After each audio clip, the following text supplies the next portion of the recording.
See, some people might think this is new, all this UFO shit, but like I told people from a long time ago, your past is going to return to become your future. These are the days of Noah. The same shit that was happening in the days of Noah is going to happen again now, which is the end. As you can see here, all over the world, this story done played out already. Ain't nothing new under the sun. You understand? And this is why Jeffrey Memnon have to come and go. He have to come and go because he too much for this internet shit. You understand what I'm saying? The power of what I'm saying is going to return to haunt the people that ignored it and that procrastinated with the work that they had to do. Because if you ain't on the right vibration, some of these things that you're seeing in the sky, some of them are evil, and some of them are good, and they come in for their people. So if you're one of them evil people, you're going to be the food of the gods. They returning for your eyes to put you on a skewer, yeah, season you up, boil you and shit, yeah, from the top down. All of them pedophiles, all the shit that's been happening, they coming for your ass. In fact, they already here. Mafia for life.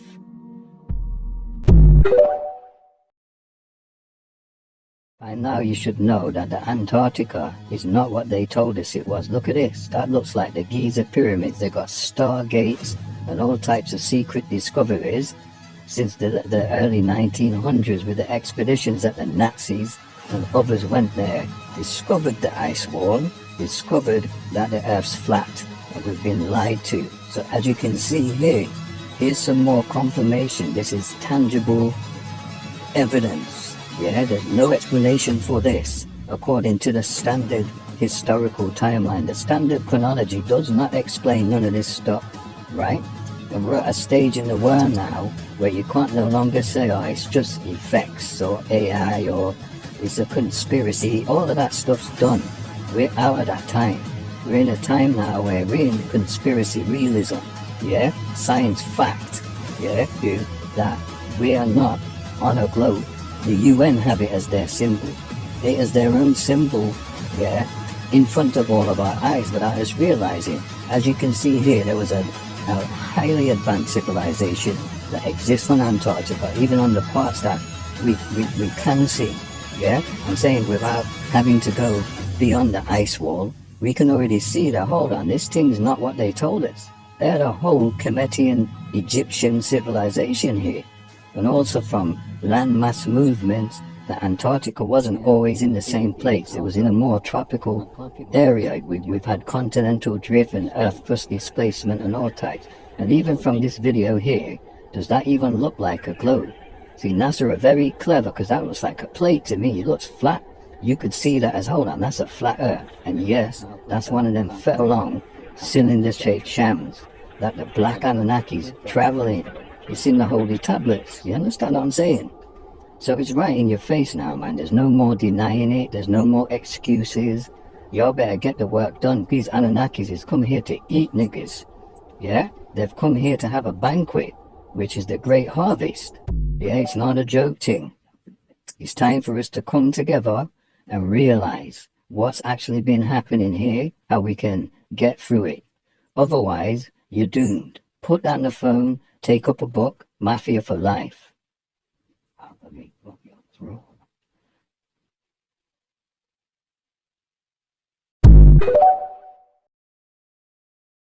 It's about to get real sticky out here. A lot of people who are ridiculed, like a lot of the guys who come in the comments, you know, online, the trolls and shit, they're gonna be the food of the gods. The gods are gonna come and dine and feast on the wretched of this earth. The ones who elevate into their higher vibration, their higher self, of unconditional love. Those who know what these USOs are, and I say USOs, unidentified, submergible objects, like I say in my books, because we're dealing with reptilians, creatures that can live in the seas and live in and underneath the seas. See that? Kind of technology that the gods are working with on both sides of the fence. The good guys, yo, the Riskians, the Dingir, the Elohim Dina are gonna come for us. Yeah? And we gonna live in a real, what people are calling heaven. Heaven on earth and heaven in the stars. And look at this. Could this be Area 51? Look at these guys in these super hazmat suits. It's about to get real sticky out here, the apocalypse, the removal of the veil.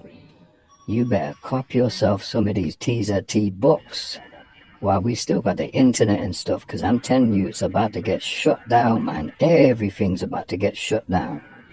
Yeah, even the internet. It's gonna happen sooner or later. Look at this now, guys. Study this. What the hell is that?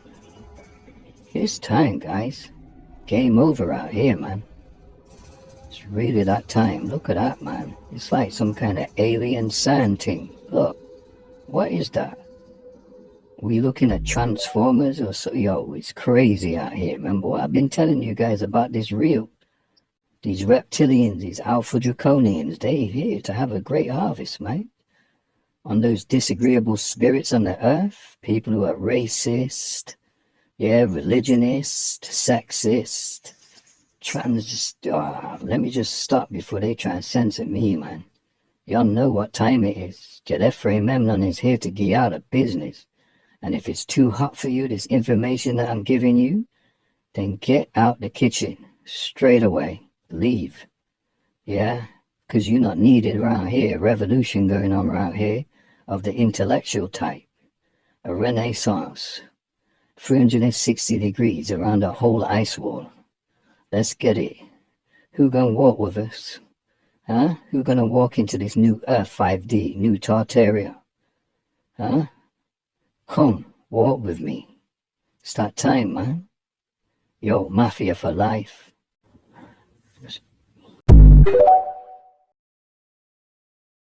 Here you can see on Easter Island, which is the remains of Lumeria, yeah, that these things go way underground. They're half buried in the ground as a result of the mud flood, as a result of the Great War of Tartaria in the late 1800s, and this is globally.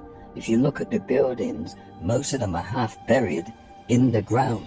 There's layers and layers and layers of other ages of man underneath our cities. We're walking on top of different ages of man.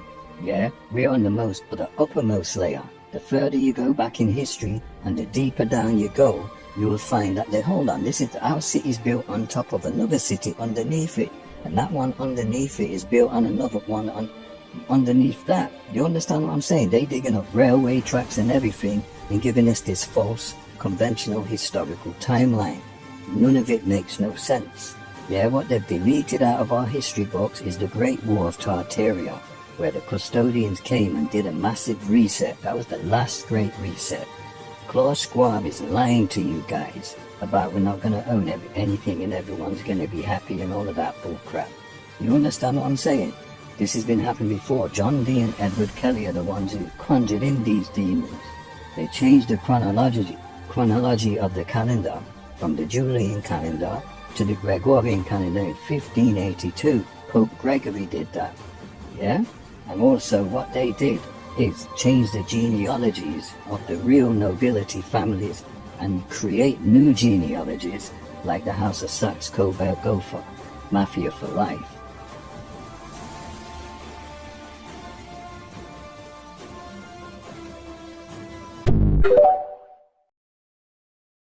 Every picture of the Earth is CGI. This was the owner of NASA, Werner von Braun, and on his grave he has Psalms 19:1, which is a Bible verse. The Bible verse is, "The heavens declare the glory of God, and the firmament showeth his handiwork." Why would the owner of NASA have this on his grave? Alongside of that, NASA in Hebrew means to deceive, be gold. On top of that, look at what happens when I type in flat earth backwards into Google. NASA is the first one that comes up. Everything in this creation has a torus field, which is an electromagnetic field. At the center of this electromagnetic field, between the two poles, you have the plane of inertia, which is the heart chakra. The plane of inertia is the 0 point between the two poles. This is why we have duality here. Everything's torus fields. Atoms are torus fields. The Earth is a giant torus field. This is why the Earth is green, nature is green, and the sky is blue, because blue comes after the green chocolate. This is why all compasses point to the North Pole, because the center of the torus field is where the most electromagnetic energy is stored within the field. Earth can be rearranged to spell heart, because we live on the plane of an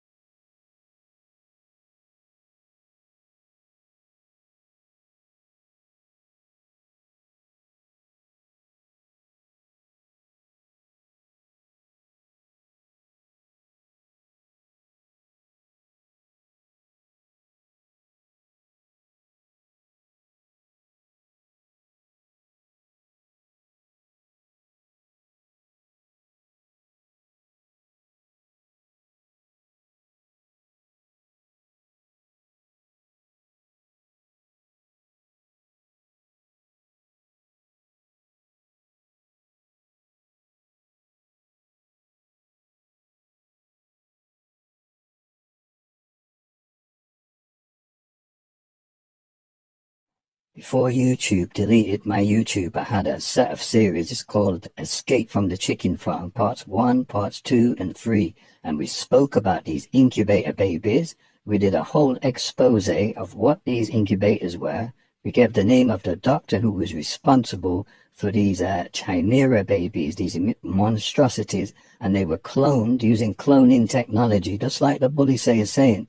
Shout out to Bully Slayer.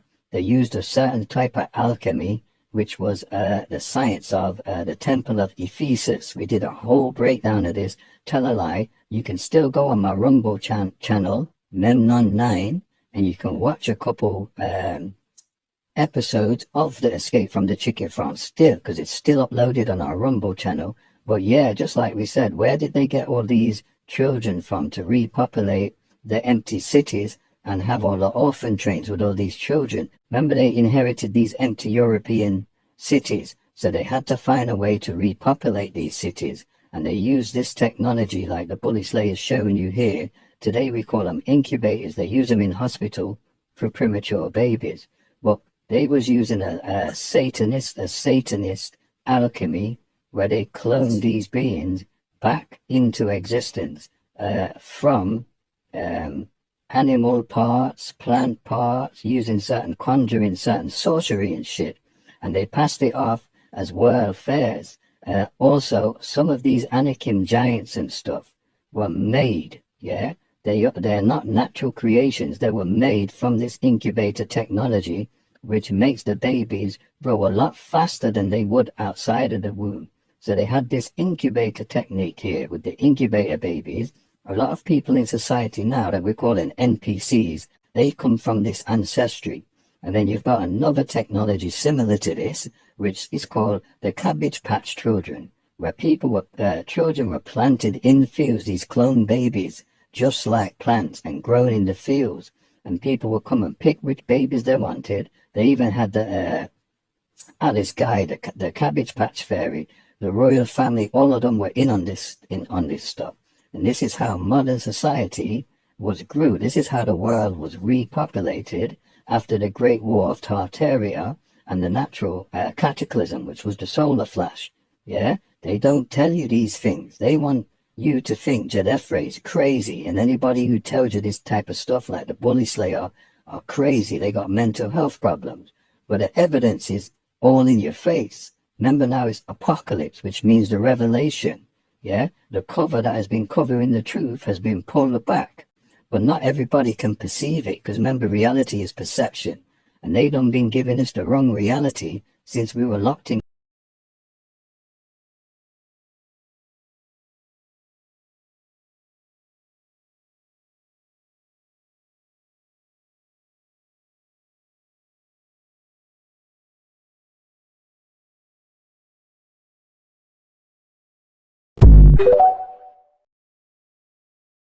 Closely to this movie from 1979.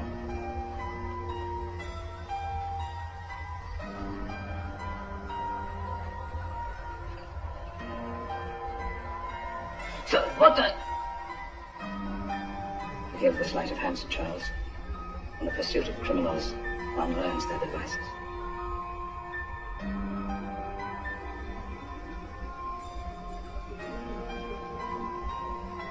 I say, Holmes, what is this mumbo-jumbo? The handshake and the ring, Watson, are archaic rituals preserved by the 33rd degree members of the secret order of Freemasons.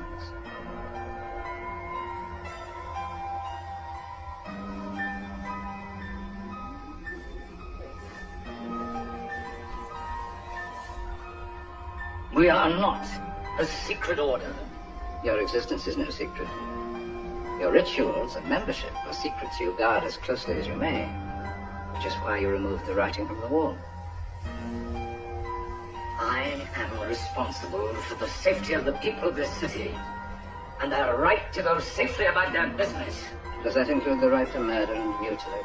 You fool! Jews would have been slaughtered in the streets if I had not had those words removed. Do you know the theory, given greatest credence among the common people, that this is a blood ritual carried out by some Jew whose religious fervor sends him out in search of prostitutes to offer as a sacrifice to his god? If those words had been seen, not a Jew would have been safe. Their houses and their shops would be destroyed. Nonsense, Warren. The writing had nothing to do with the Jews. You know that as well as I do. You did not remove that writing to protect Jews against anti-Semitic rage. The Jews, or Jewes, referred to, are from your own secret society of the Loyal Order of Freemasons.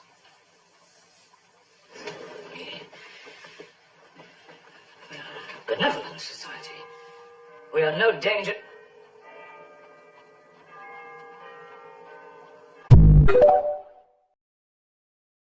Just who or what are the reptilians? Reptilians, draconians, saurians, or tarxicians are believed to be an intelligent humanoid race of bipedal reptiles living secretly on Earth, often infiltrating and disguising themselves among humans. They have appeared in the mythology of various cultures throughout history and continue to be reported in cryptozoological and ufological cases, sparking conspiracy theories and paranormal investigations for decades. There are different hypotheses about their origins, ranging from extraterrestrial to extra-dimensional. These intelligent beings are thought to be underground dwellers, while also capable of assuming human identities to possibly prey on humans as a food source or manipulate their societal and political development. In ufology, there are various types of reptoids, including greys, bellatricians, saurians, and interdimensionals, Tiamatians, with some conjecture that the Anunnaki also fall into this category. Described as human-sized, lizard-like bipeds with scaly skin and often possessing a long tail, reptoids may have shape-shifting abilities that could be a natural camouflage, mental illusion, or technological achievement. They are commonly believed to be carnivorous, with a possible preference for consuming human flesh.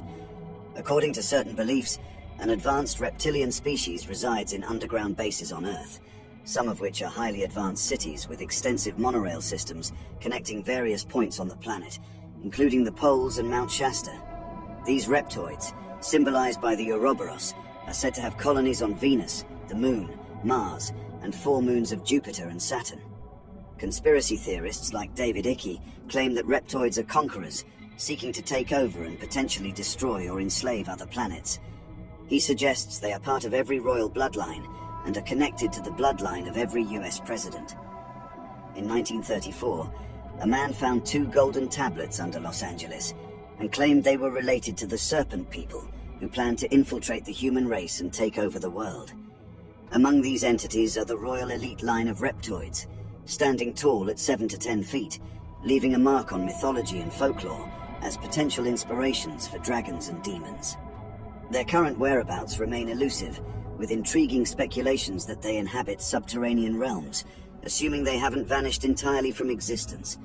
One notable subgroup of reptoids is the Greys, ranging from 3 to 6 feet in height. Some even grow up to 8 feet tall. Notably, certain sources propose that Greys possess reptilian DNA, linking them to their reptoid lineage. Evidently, the Greys were subjects of genetic manipulation by the Anunnaki, a group of towering beings standing at 9 feet tall. The Anunnaki bestowed human DNA upon the royal line of Greys, known as Zetas, to mimic human appearances. As a result, throughout human history, these modified Greys were installed as kings and pharaohs by the Anunnaki. Intriguingly, the Greys seem to exhibit a dual nature. While some Greys, known as Orion Greys, are directed by the Cabal and involved in abductions and experiments, the original Greys, the Solipsi Rai, are believed to be a benevolent and inquisitive race, fostering humanity's spiritual progression. The complex relationship between the Reptoids and Greys appears to be strained due to the Reptoids' ambition to conquer planets, leading to the enslavement of the Greys. The Saurians, another subgroup of Reptoids, have a profound historical connection to humanity.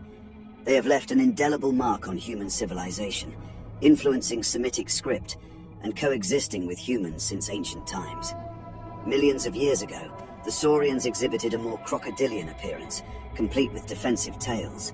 Over time, they evolved, losing their tails and even developing hair follicles on their scalps, becoming more human-like. This evolutionary process granted them superior intellect and telepathic abilities, contributing significantly to human civilization. Others propose that the reptoids that evolved on Earth in the Cretaceous period were not the original race. Instead, they were seeded by a more advanced race of interdimensional reptilian beings, known as the Tiamatians, adding an intriguing twist to the reptoid narrative. The intriguing contrast between the Saurians and the Anunnaki comes into play. The Saurians seemingly disapproved of the Anunnaki's genetic modifications, objecting to the transformation of Earth's hominids into more human-like beings. Intriguingly, the Saurians describe the Anunnaki differently than typical reptilians, depicting them as tall, white, blonde, and blue-eyed. This apparent animosity raises speculation that the Saurians might have been the Igigi enslaved by the Anunnaki for 2,500 years, possibly influencing Sumerian culture through their reptilian artifacts. The most imposing among the reptoids are the Draconians, towering anywhere from 14 to 22 feet tall. Significantly larger than their reptoid counterparts, these Draconians are often referred to as Dracos. Some researchers assert that they might represent the Saurians who left Earth, eventually forming the Draconian Empire in the Draco constellation, known for its hostility.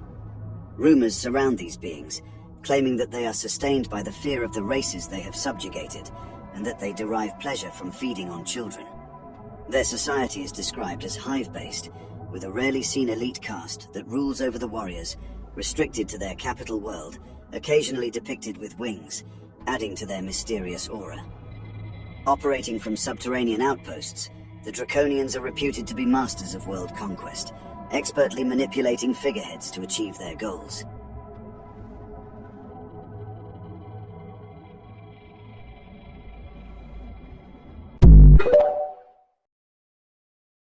Do you believe that our government is in possession of UAPs? Absolutely, based on interviewing over 40 witnesses over 4 years. And where?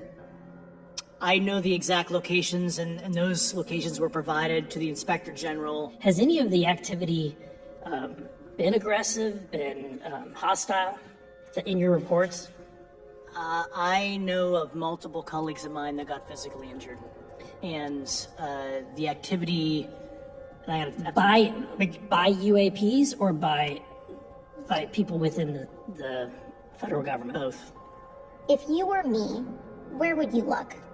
Titles, programs, departments?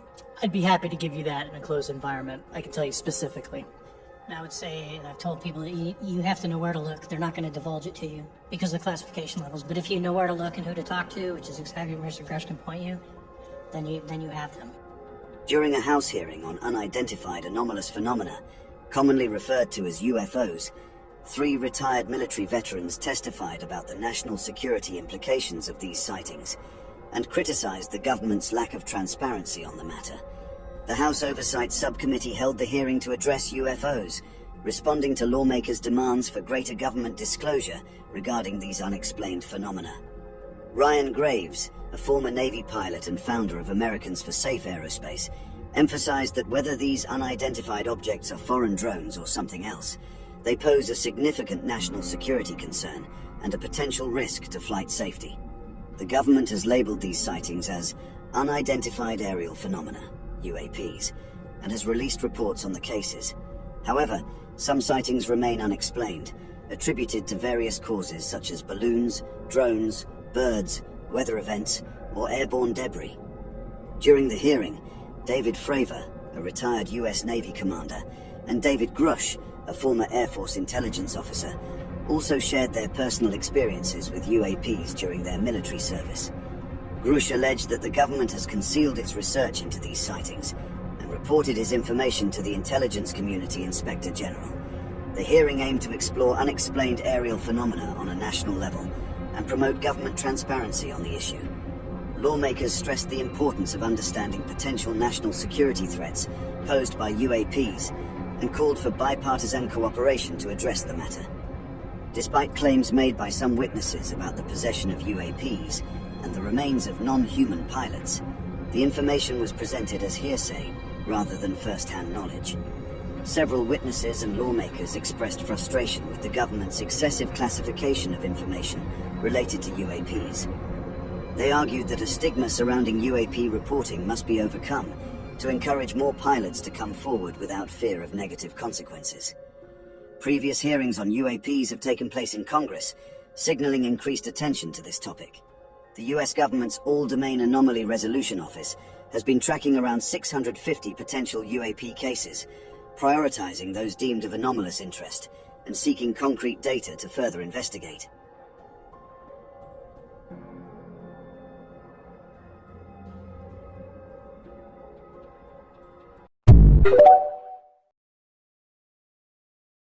It's time we talked about the idea that aliens are actually demons. The theory supposes that ancient civilizations worshipped what they called star gods and depicted them in cave murals and pyramids, believing they were powerful beings.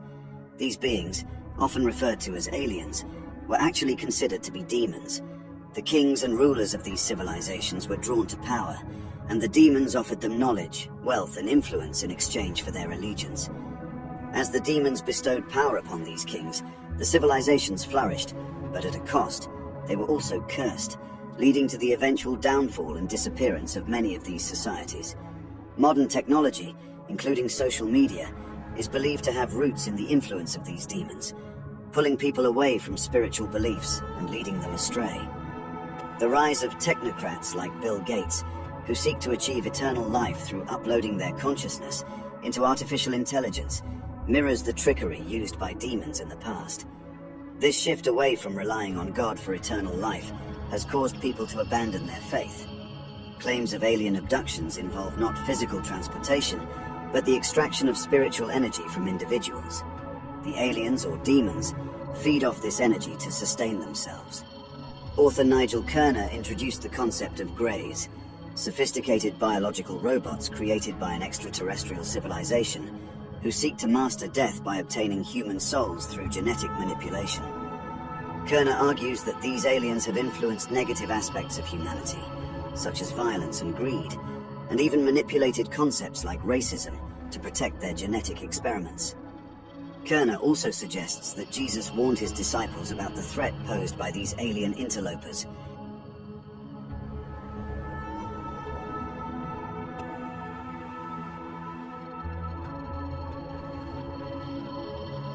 Despite the powerful grip these greys have on humanity, Kerner believes there is hope. By following spiritual laws such as reincarnation and karma, aiming for enlightenment and rising above material desires, individuals can free themselves from the grasp of these entities. It is worth noting that these connections between aliens and demons are primarily made by Christian researchers and Bible scholars. The notion of grey aliens as demons stems from religious interpretations of these encounters. Some people who hold this belief argue that the UFO phenomenon and alien encounters are not extraterrestrial in nature, but are instead manifestations of demonic activity. They see the abduction experiences as spiritual attacks rather than physical abductions by extraterrestrial beings. The reasoning behind viewing grey aliens as demons varies among proponents of this theory. Some argue that these beings aim to lead people away from God and promote a secular worldview.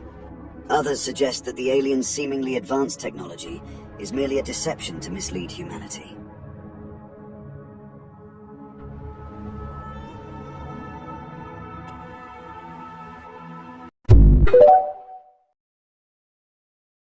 Told you the Bible was just an altered retelling of far older stories from another culture.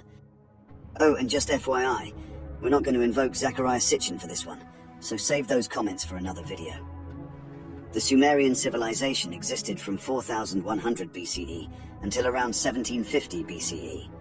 The name Sumer meant land of the civilized kings. The Sumerians were one of the first groups to divide time into hours and minutes. They also had a complex religion that involved gods called the Anunnaki. The Anunnaki were believed to be in charge of Sumerians' fates. Many myths involved members of the Anunnaki passing judgment on humans. Additionally, the gods were described as children of the earth and sky. Most people chalk these stories up to mythology, the same way they do the Greek gods. However, others wonder whether there's more to the story. Some researchers believe the Anunnaki may have been actual beings. One popular theory is that they came to Earth from another planet. Some believe they came from the mysterious planet X, which they say passed close to Earth thousands of years ago. Some even go so far as to say the Anunnaki were a species of reptilian humanoids. They believe these reptiles helped the Sumerians develop their systems of writing and mathematics. Further, they think the reptiles are still around today and wield power in the human world. Were the Anunnaki real, or were they mythical gods? We'll let you decide that for yourself. But one thing is certain, these ancient Sumerian gods still fascinate people today. The recent excavations in Mesopotamia have significantly enriched our understanding of the early history of the Anunnaki in that region, and have revealed valuable insights into the age and nature of the Sumerian civilization. The Sumerian king list is a remarkable record that includes the names, supposed reign lengths, and locations of official kingship. What sets it apart is its unique blend of apparently mythical pre-dynastic rulers and historical rulers who are known to have existed in real life. The first fragment of this rare and extraordinary text, a 4,000-year-old cuneiform tablet, was discovered in the early 1900s by German-American scholar Hermann Hilprecht at the ancient site of Nippur, and its findings were published in 1906. Since then, at least 18 more exemplars of the King's List have been found, with most dating back to the second half of the Isin dynasty, approximately 2017 to 1794 BC. While these documents vary, they all share common material, indicating that they stem from a single, ideal account of Sumerian history. Among these examples, the Weld Blundell prism housed in the Ashmolean Museum cuneiform collection in Oxford stands out as the most extensive and complete version. This 8-inch high, 20.32 centimeters prism boasts 4 sides, each with 2 columns. The amalgamation of mythical and historical rulers in the Sumerian king list presents a perplexing enigma for historians and scholars alike. One theory is that the Sumerians viewed their early kings not just as mortal rulers, but also as semi-divine figures, attributing them with mythological attributes and remarkably long lifespans. These exaggerated reign lengths could have been symbolic representations of the king's elevated status and divine connections. But this leaves much to be desired. The parallels between the Sumerian king list and the Genesis flood account are intriguing. Some researchers propose that the flood mentioned in both texts could be a shared cultural memory of a major natural catastrophe that profoundly impacted early civilizations in the region. Others posit that the similarities between the two accounts could be a result of cultural diffusion, where stories and traditions spread and were adapted as they passed from one civilization to another. The Mesopotamian and Babylonian cultures would have had interactions with ancient Hebrew culture, potentially influencing each other's myths and narratives. The question of why ancient kings were described as ruling for thousands of years continues to baffle researchers. Some possibilities include symbolic representation of long-lasting legacies, attempts to highlight the significance and prosperity of certain ruling periods, or even the use of a different system of time measurement that is not directly comparable to modern calendrical systems. Or is it possible that these advanced beings, who were said to have descended from the sky and were worshipped as gods, could have actually been extraterrestrials from another world, beings with incomprehensible lifespans? Despite the mysteries surrounding the Sumerian king list, it remains an invaluable historical document that offers glimpses into the ancient Sumerian civilization's beliefs, traditions, and understanding of kingship. By studying the list and its variations, historians continue to piece together the complex tapestry of one of the world's oldest civilizations. Despite extensive research over a century, several mysteries remain surrounding the Sumerian king list, including the combination of mythical and historical rulers in one document and the intriguing parallels with Genesis.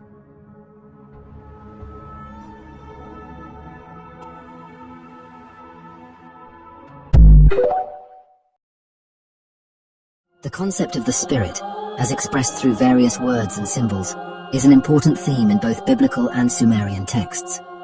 In the Enuma Elish Tablet 4, the wind, Ruach of Nibiru, is said to have initiated the process of transferring life to the earth, which was then a watery planet called Tiamat.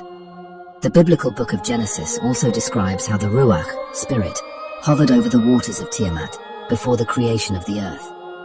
The dove symbol, which is commonly used in reference to the Holy Spirit, is also believed to have originated from the Sumerian pictographic representation of the word Ruach, which means wind. Another symbol of the spirit is kavod, which is used in Exodus 24:17 to describe the glory of the Lord. At Mount Sinai, the sight of the Lord's glory was said to be like devouring fire, and the whole mountain was engulfed in smoke. The sound of the shofar, speaker S, grew louder, and the whole mountain shook, creating a powerful manifestation of the Spirit. I believe that the Spirit mentioned in religious texts such as the Bible is not just an intangible force or divine entity, but is actually a spacecraft. Firstly, if we look at the description of the Spirit hovering over the waters of Tiamat in Genesis 1:1-2, it is possible that the Spirit is actually a craft capable of hovering over the Earth's waters. This could be interpreted as a form of reconnaissance, as if someone or something was surveying the planet before any action was taken. Furthermore, the text describes the Spirit as moving upon the face of the waters. This movement could be seen as a deliberate, controlled action, indicating that the Spirit was piloted and guided by an intelligent being. In addition, the reference to the wind of Nibiru in the Enuma Elish Tablet 4 suggests that the Spirit could be a vehicle from another planet, perhaps transporting life to Earth. This idea is further supported by the mention of the evil wind that is released from behind the Lord in the same text, which could be interpreted as a propulsion system. Finally, in Luke 3:21-22, the Holy Spirit is described as descending on Jesus in the form of a dove. This could be seen as a symbolic representation of a spacecraft descending from the sky and landing near Jesus, with the dove representing the craft's gentle landing. This spirit mentioned in religious texts is not a divine entity or intangible force, but is actually a spacecraft.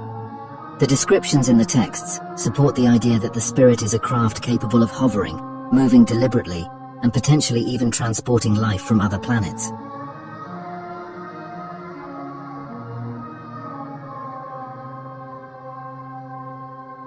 You